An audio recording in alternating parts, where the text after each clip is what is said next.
In the age of Facebook and Twitter and your phone pinging 24/7, rolling news, your head can be in a right mess. So how do you switch off? Well, you can switch off your phone for starters, and you can come to a place like this. We're at the Lazy Frog in the Uplands. This is Hywel. Good to meet you, man. Good to meet you, Phil. Thanks very much for popping in this afternoon. Got a lot of things to show you here. We've got our float tanks, some of our sort of treatment rooms. But why don't we start by popping into the chill out room. Excellent. And I can tell you a little bit more about the Lazy Frog. Okay.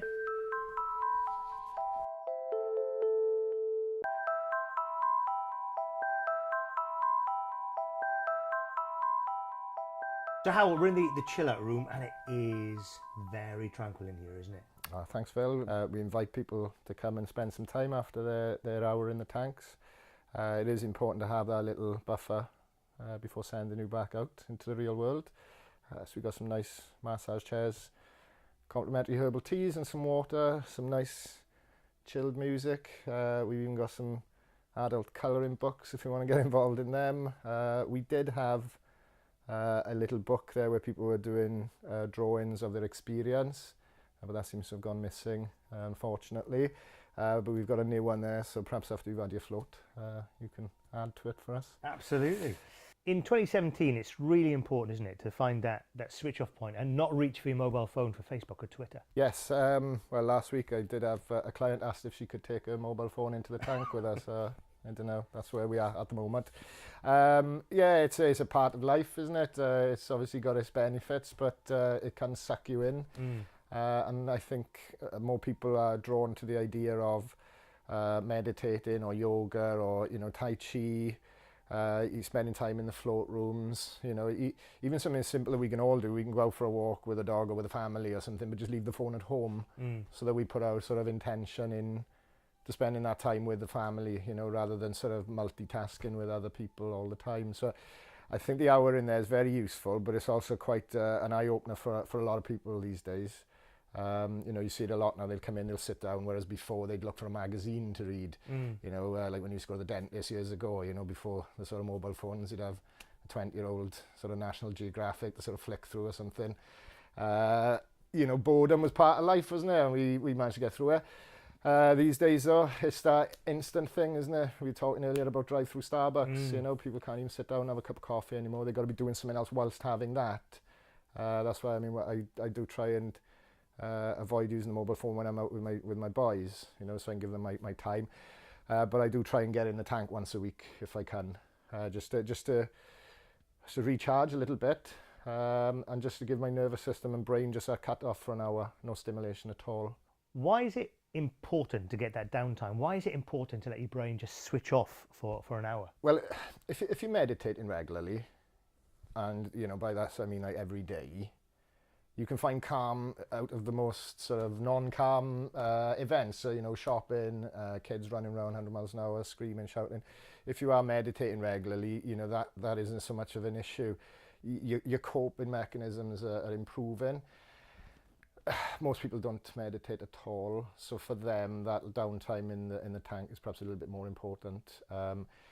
It's just allowing the whole nervous system to kind of go on standby, allowing the brain to sort of defrag in a way, I suppose. It's like a cheats version of meditation, really.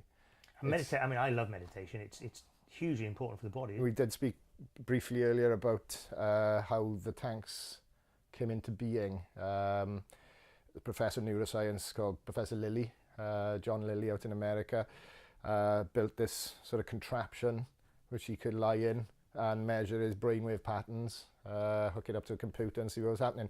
When he cut off all external stimulus, it was a similar brainwave pattern to what you'd find if you hooked up like a Tibetan monk up to the EEG machine. So the brainwave pattern had changed into what they call now a theta brainwave state, which is deep meditation where the body repairs itself at an increased rate.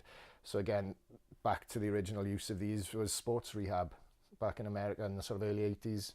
American football teams, especially Miami Dolphins, I think were the first ones to have them.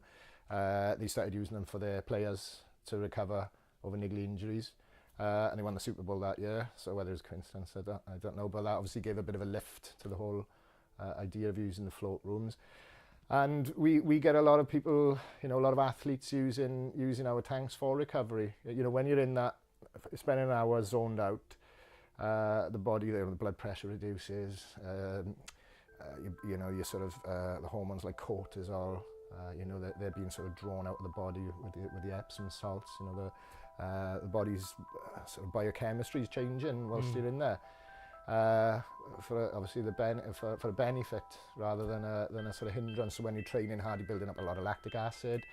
You know, you're using the flotation tanks and allowing the body to remove that. As I say, that's how it started really, in sort of sports recovery. But you know, lead on to that is it benefits all of us.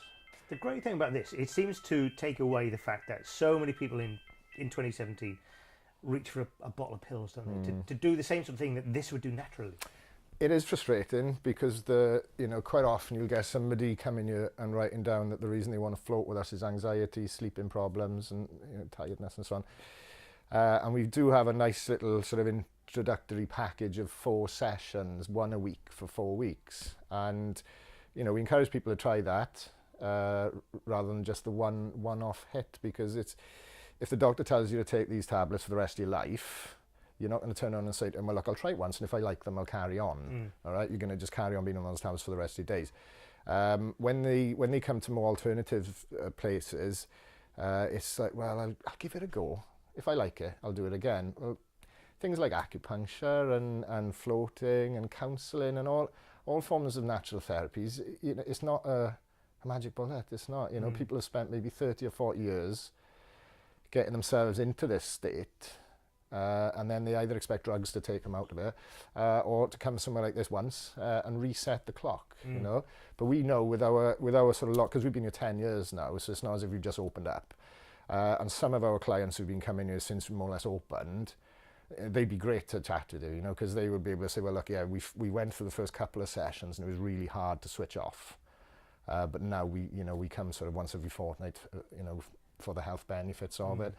You know, obviously I'm not going to say ditch the tablets and go for the alternative side of it, but I think people should be a bit more aware of perhaps side effects and things like that, but also be a little bit more, take a bit of ownership for themselves, do you know what I mean? So stop blaming everyone else, you know, and perhaps spend 10 minutes meditating, and you might be surprised, you know, like some people come out of the tank and, you know, they're very emotional, and that's what's going on behind the scenes. You know, that's what's causing the tiredness, the anxiety, perhaps the high blood pressure and so on. So what will people find inside the tanks?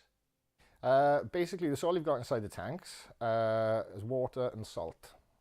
Only about 10 inches of water and about 350 kilos of salt. But perhaps it's best if I just show it to you. Excellent. Yeah. There we are. So if you want to come in and poke your head in here, Phil. This is one of the flotation tanks. We've got 4 of these. This is where you come to spend an hour away from the kids. You can see that it's quite large. You've got a lot of headroom. You've also got a little light inside, which you can switch on and off. It's cosy in there, isn't it? That's a good word, cosy. It is. Leave the door open as well if you're a bit nervous. I mean, if you are like, you know, very claustrophobic, then it probably won't be for you. But I mean, if you can sit inside an ensuite bathroom, then I'm sure you can sit inside a float room. Like I say, leave that door open, leave the light on, and you're fine. To be honest with you, most people, once they've had about 5-10 minutes in there, they'll tell you when they come out, they say, oh, well, I switched the light off, I closed the door, it was fine. Yeah, Phil, if you'd like to follow me, I'll show you a quick little flotation experiment. Some science, let's go and have a look. Some science. Right then, Hywel, time to get our geek on. It's like a Blue Peter experiment this now, isn't it? Awesome. One has water from the tap. Yes, indeed. And one has water from a flotation tank. Okay. So there's 2 ways of finding out which is which. You can taste the water, which I wouldn't recommend, or we can just use 2 identical golf balls. Before I pop them in to the jugs, can I just draw your eyes to the bag of salt that we have in the side? On the side, the huge bag of salt. You put anything from 14 to 16 of those bags, depending on how much water we've got in the tank. So when people say to me that they can do this at home in the bath, unless you've got a massive bath, I would kind of beg to differ, to be honest. So anyway, yeah, so we put 14 to 16 bags like that into the tank, and then this is the result. Plain, obviously standard tap water. What would you expect? You'd expect, obviously, the golf ball to sink. Which it does. Which it does. Then we come to the water from the tank, which is, I suppose you've got it saturated with Epsom salt. and you put it in, and voila, it floats. Hywel, cheers for today. Can't wait to come back and have a float very soon. You're welcome, Phil. Thank you very so much for coming. You too can get the latest on Lazy Frog by checking out their Twitter feed at Lazy Frog Floats. Right then, we're back in a couple of days' time on Friday. Don't forget you can come to see us in Swansea City Centre on Friday morning from 10 o'clock for our Macmillan coffee morning. All the details will be here, of course, on Friday evening too from 6:30. Have a great couple of days. See you soon.